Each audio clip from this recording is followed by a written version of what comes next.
Sakinah itu juga buat ibu-ibu, juga bapak-bapak. Bapak-bapak supaya ibu-ibu bahagia, jangan dikasih beban yang lebih dari kekuatan pundaknya. Ibu-ibu supaya bapak-bapak bahagia, jangan dikasih beban lebih dari kekuatannya. Terus gimana supaya nggak menderita? Kerjakan selagi itu halal. Kerjakan selagi itu tidak haram. Kerjakan selagi itu bukan mungkar. Kerjakan selagi itu bukan maksiat, dengan cara membahagiakan diri kita tanpa membuat orang lain menderita. Nah, langsung saja nih kita sambil mendengarkan nanti Maudio Hasanah dari Ibu Nyai Dr. Hajah Lulu Farida Mohtar MAG MPDI. Monggo, ini waktu dan tempat saya persilahkan. Baik. Assalamualaikum warahmatullahi wabarakatuh. Sebenarnya keluarga sakinah yang ibu-ibu dambakan dan menjadi harapan bapak-bapak serta ibu-ibu dalam keluarga sakinah, keluarga yang harmonis itu seperti apa? Kalau saya pasti jawabnya keluarga Rasulullah ya mestinya. Keluarga Rasulullah, Masya Allah. Oke, keluarga sakinah idola, keluarga Rasulullah Sallallahu Alaihi Wasallam. Itu zaman Rasul. Kira-kira bisa nggak hari ini kita wujudkan dalam keluarga kita? Kalau semua susah pasti. Susah. Nah, perempuan hebat itu yang seperti apa ya? Kira-kira yang seperti apa sih perempuan itu disebut hebat? Menurut ibu-ibu sebutkan satu perempuan inspiratif ibu-ibu. Siapa? Ayo, monggo dibantu. Nanti saya terus yang ditanya, ini gawat. Sebutkan satu nama perempuan inspiratif yang hebat menurut ibu-ibu. Aisyah Dahlan. Aisyah Dahlan. Aisyah Dahlan. Ya, Oke. Masya Allah. Kalau menurut ibu-ibu, saya tampilkan satu gambar nih. Mau nggak yang kayak gini, Bu? Bu. Kelihatan ya, Bu? langsung dadak. Ibu-ibu langsung rame. Coba saya tanya bapak-bapak, sakinah nggak, Pak? Pak, jawab Pak, jujur Pak. Loh, Pak Rahman langsung kasih jempol. Allah, rukun loh, Bu. Masya Allah, satu pondok tiga cinta. Makan bersama sepiring berempat. Bu, mau nggak? Enggak Bu, maunya saya satu piring sendiri. Pada geleng kepala. Kurang. Sakinah kata mereka nih ya. Saya nggak berani jawab dari tadi di sini senyum aja. Kira-kira ini sakinah nggak? Bapaknya sakinah banget, ibunya ngempet. Ya, Sayyidah Khadijah. Kalau mau kayak Sayyidah Khadijah, mau nggak? Mau. Mau. Kenapa? Janda, kaya raya, punya suami tampan, muda, belia, baik hati, setia sampai mati, dan dijamin surganya. Mau ibu-ibu? Mau. Mau. Pengen yang setia atau yang setiap tikungan ada? Nah, saya yakin semua perempuan mengharapkan seperti Khadijah. Khadijah di sepanjang hidupnya dicintai, disayangi, dihormati, bahkan sampai mati tidak pernah diduakan cintanya oleh suami. Masya Allah, alangkah beruntungnya. Tapi resiko ibu-ibu, yang kaya raya, mandiri, dan karir luar biasa, berakhir hidupnya dengan kemiskinan. Jangan berharap kekayaan. Tidak ada ego menguasai harta, tahta, dan nama. Seluruh hidupnya diserahkan untuk agama. Tapi tadi melalui suami yang setia sampai mati. Siapa yang suaminya setia? Angkat tangan. Kok nggak ada yang angkat tangan? Oh, Neng Ella, alhamdulillah. Suami saya setia, setiap tikungan ada. Yang angkat tangan cuma 2 tadi, Ustazah. Kok yang suami setia cuma yang angkat tangan 2, yang lain kemana ini? Atau mau seperti Fatimah Az-Zahra? Oke lah aku turunin, terlalu berat jadi Khadijah. Aku gak kuat miskin. Aku pengennya naik mobil mewah, di rumah megah. Turunin dikit deh Fatimah Az-Zahra. Ternyata nasibnya juga sama. Kalau Khadijah sempat kaya di awalnya, Fatimah nggak pernah kaya, Bu. Bu, siap nggak? Tapi juga punya suami yang setia. Pernah sih sekali mau nikah lagi, tapi takut sama mertua. Akhirnya nggak jadi. Dan nggak pernah nikah lagi sampai wafat istri. Itu Fatimah Az-Zahra. Dan nggak jarang, namanya juga kekurangan secara ekonomi ibu-ibu. Jadi sering tengkar juga sama suami. Ibu-ibu siapa yang suka cerewet sama suami? Oh semua angkat tangan. Ini angkat tangan semua kalau ini, ya. Ini keturunan Fatimah Az-Zahra. Pak, itu Fatimah Az-Zahra. Sampai Nabi pernah menemukan datang ke rumah Fatimah Az-Zahra. Nyari Ali mana? Apa kata Fatimah? Nggak ada di rumah.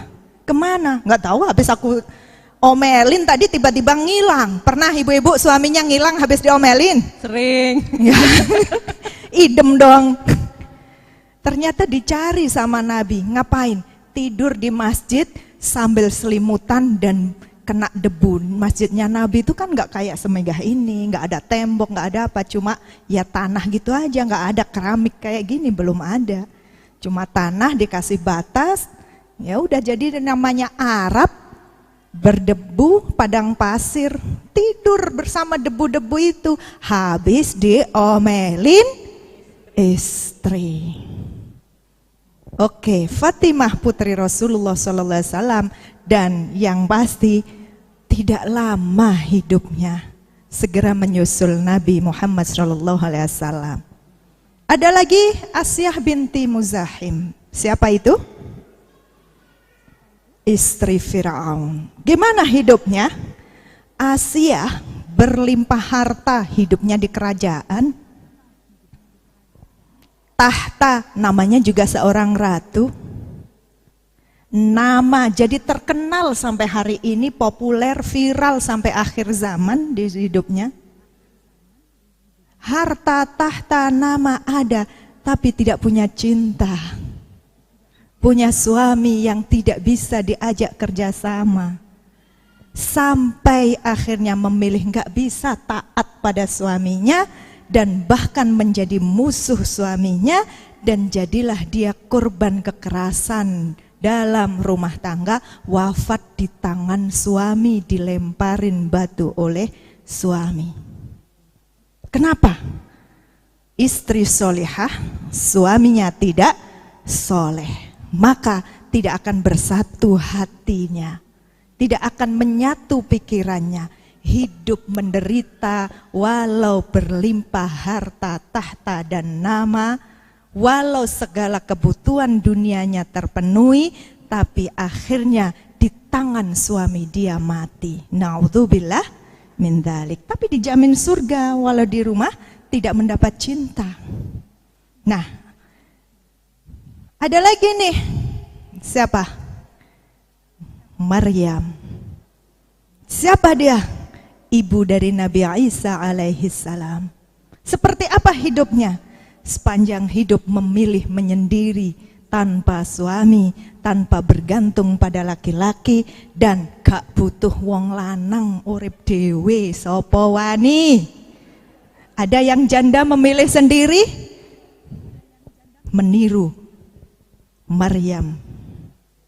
Ternyata bisa menghidupi anak tanpa suami, bisa menghidupi anak tanpa laki-laki, bahkan bisa mendidik anaknya sampai menjadi nabi dengan kerasnya kehidupan bertahan hidup dengan anak, tidak memutuskan menikah di sepanjang hidupnya.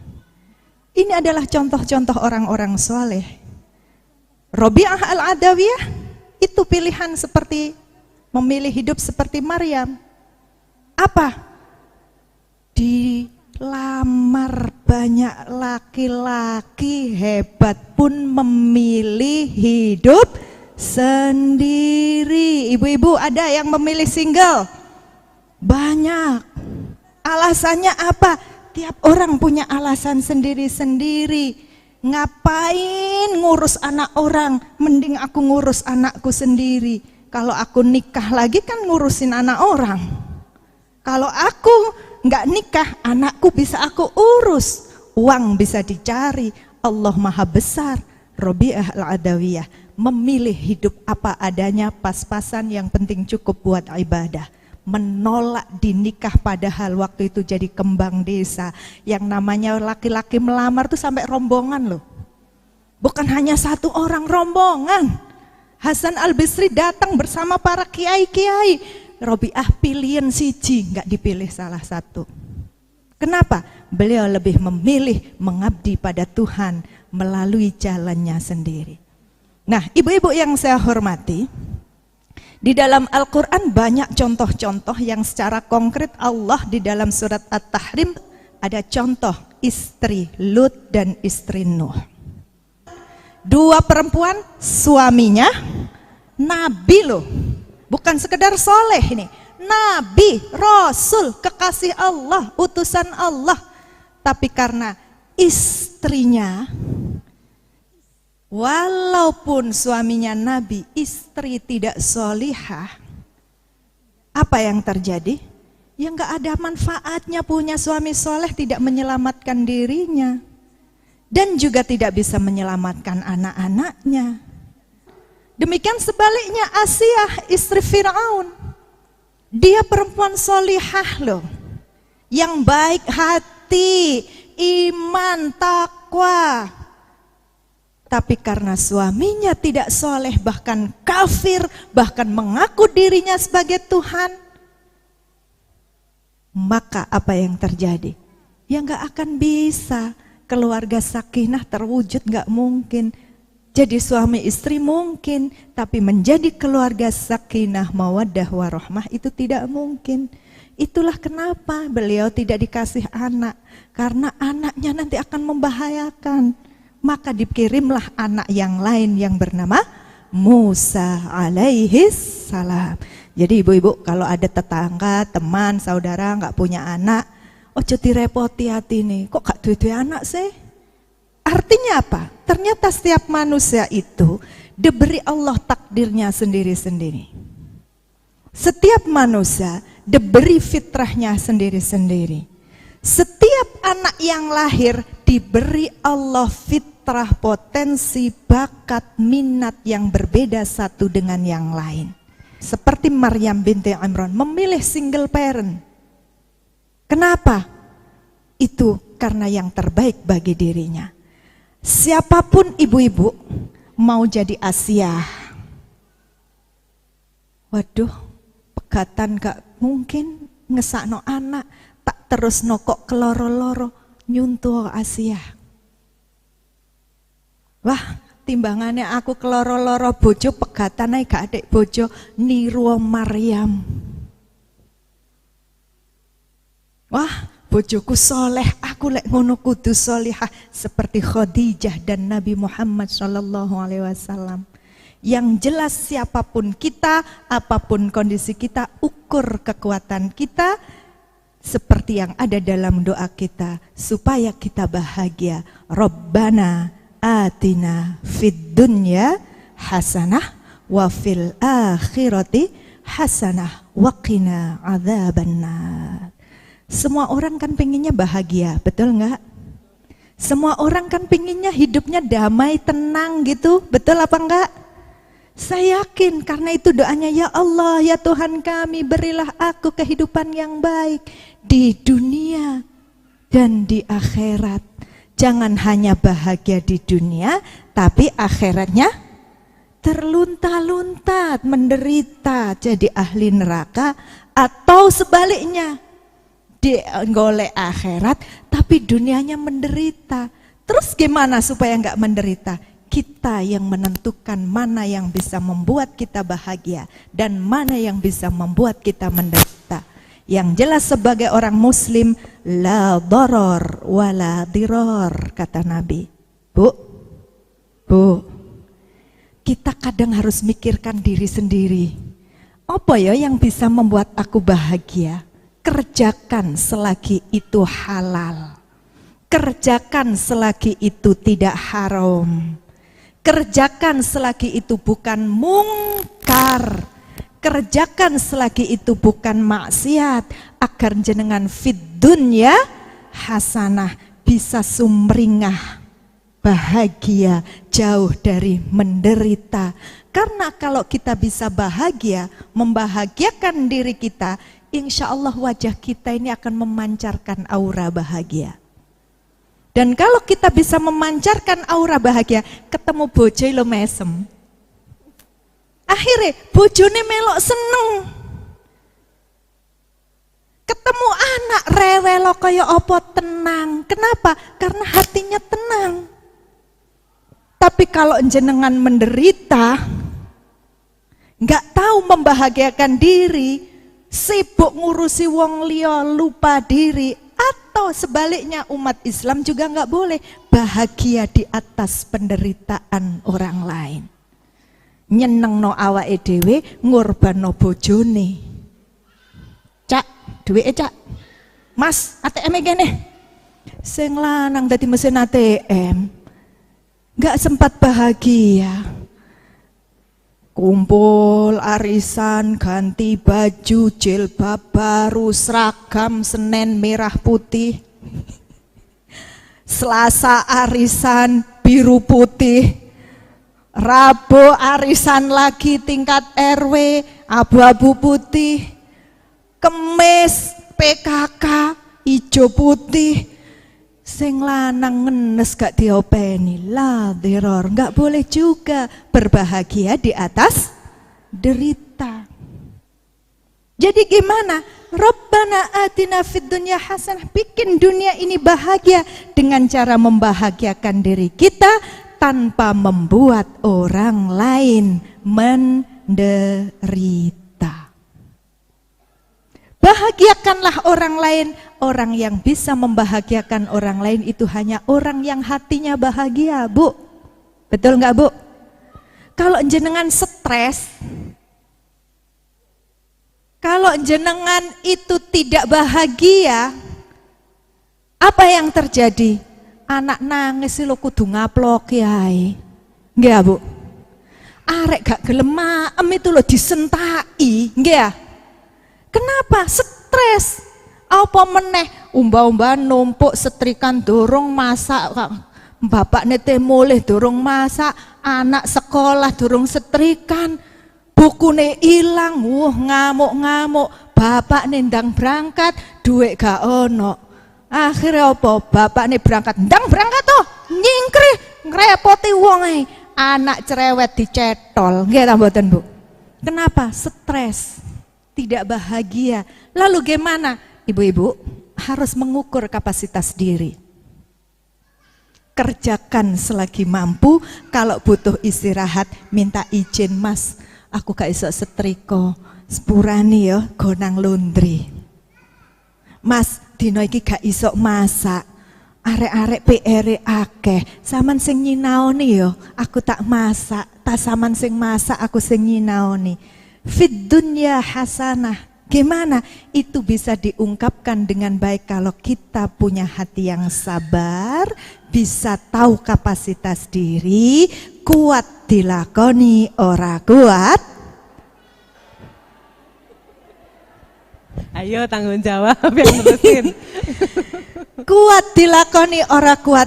Ayo ngaji, karo ngopi, tenang-tenang bapak-bapak. Sakinah itu juga buat ibu-ibu juga bapak-bapak. Bapak-bapak supaya ibu-ibu bahagia, jangan dikasih beban yang lebih dari kekuatan pundaknya. Ibu-ibu supaya bapak-bapak bahagia, jangan dikasih beban lebih dari kekuatannya. Kalau sama-sama bisa faham dan mengerti, kuat dilakoni, gak kuat tinggal ngopi, ojo lali ngaji. Manajemen kalbu akan terus bergulir. Gimana mengelola hati supaya tetap bahagia? Insya Allah kalau kita bahagia, wajah kita membahagiakan, suami akan bahagia, anak ora kena cetol, ora kena sentak, ora kena uring-uringan, karena rewel-reweli anak bisa dihadapi dengan tenang karena hatinya tenang. Jika dihadapi dengan cinta karena hatinya penuh cinta. Bisa dihadapi dengan baik karena terus berpikir baik, berperasaan baik, sehingga terwujudlah sikap perilaku yang baik. Apa yang terjadi? Rabbana hablana min azwajina wa dzurriyyatina qurrata a'yun waja'alna lil muttaqina imama. Kalau ibu-ibu bahagia, memancarkan aura bahagia, berfikirnya juga akan berfikir orang bahagia, sikap perilakunya menghadapi apapun tetap tenang, damai dan penuh bahagia, sehingga suaminya ikut kena aura bahagia, anaknya kena aura bahagia, mereka tenang menjadi penenang jiwa. Inilah orang-orang yang bertakwa. Wa ja'alna lil muttaqina imama. Ya Allah, jadikan kami imam, pemimpin bagi orang-orang bertakwa. Lah emang perempuan bisa jadi imam? Harus. Setiap manusia ini pemimpin, imam, paling enggak imam bagi diri sendiri. Ibu-ibu punya anak, anaknya itu makmum, ibu-ibu imamnya. Ibu-ibu punya suami, dalam urusan tertentu saya yakin ibu-ibu di garda terdepan. Lek waya pertemuan kayak gini, siapa? Bapak atau ibu yang banyak maju di depan? Ibu imam, ibu-ibu. Bapak-bapak di belakang manut apa jare ibu. Semoga kita semua menjadi imam bagi orang-orang yang bertakwa.